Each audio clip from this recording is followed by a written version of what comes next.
आखिर क्यों हंसने लगा मेघनाद का कटा सिर। दोस्तों, महर्षि वाल्मीकि द्वारा रचित हिंदू धर्म ग्रंथ रामायण में उल्लेख मिलता है कि रावण के बेटे का नाम मेघनाद था। उसका एक नाम इंद्रजीत भी था। दोनों नाम उसकी बहादुरी के लिए दिए गए थे। दरअसल मेघनाद इंद्र पर जीत हासिल करने के बाद इंद्रजीत कहलाया और मेघनाद का मेघनाद नाम मेघों की आड़ में युद्ध करने के कारण पड़ा। वह एक वीर राक्षस योद्धा था। मेघनाद श्री राम और लक्ष्मण को मारना चाहता था। एक युद्ध के दौरान उसने सारे प्रयत्न किए लेकिन वह विफल रहा। इसी युद्ध में लक्ष्मण के घातक बाणों से मेघनाद मारा गया। लक्ष्मण जी ने मेघनाद का सिर उसके शरीर से अलग कर दिया। उसका सिर श्रीराम के आगे रखा गया। उसे वानर और रीछ देखने लगे।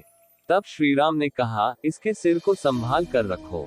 दरअसल श्रीराम मेघनाद की मृत्यु की सूचना मेघनाद की पत्नी सुलोचना को देना चाहते थे। उन्होंने मेघनाद की एक भुजा को बाण के द्वारा मेघनाद के महल में पहुंचा दिया।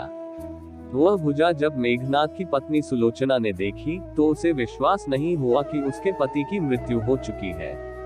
उसने भुजा से कहा, अगर तुम वास्तव में मेघनाद की भुजा हो तो मेरी दुविधा को लिखकर दूर करो। सुलोचना का इतना कहते ही भुजा हरकत करने लगी। तब एक सेविका ने उस भुजा को खड़िया लाकर हाथ में रख दी। उस कटे हुए हाथ ने आंगन में लक्ष्मण जी के प्रशंसा के शब्द लिख दिए। अब सुलोचना को विश्वास हो गया कि युद्ध में उसका पति मारा गया है। सुलोचना इस समाचार को सुनकर रोने लगी। फिर वह रथ में बैठकर रावण से मिलने चल पड़ी। रावण को सुलोचना ने मेघनाद का कटा हुआ हाथ दिखाया और अपने पति का सिर मांगा। सुलोचना रावण से बोली कि अब मैं एक पल भी जीवित नहीं रहना चाहती, मैं पति के साथ ही सती होना चाहती हूँ।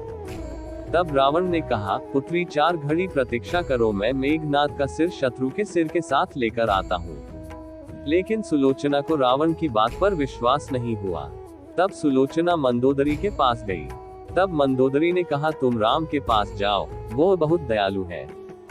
सुलोचना जब राम के पास पहुंची तो उसका परिचय विभीषण ने करवाया। सुलोचना ने राम से कहा, हे राम, मैं आपकी शरण में आई हूँ। मेरे पति का सिर मुझे लौटा दे ताकि मैं सती हो सकूं। राम सुलोचना की दशा देखकर दुखी हो गए। उन्होंने कहा कि मैं तुम्हारे पति को अभी जीवित कर देता हूँ। इस बीच उसने अपनी आप बीती भी सुनाई। सुलोचना ने कहा कि मैं नहीं चाहती कि मेरे पति जीवित होकर संसार के कष्टों को भोगे। मेरे लिए सौभाग्य की बात है कि आपके दर्शन हो गए।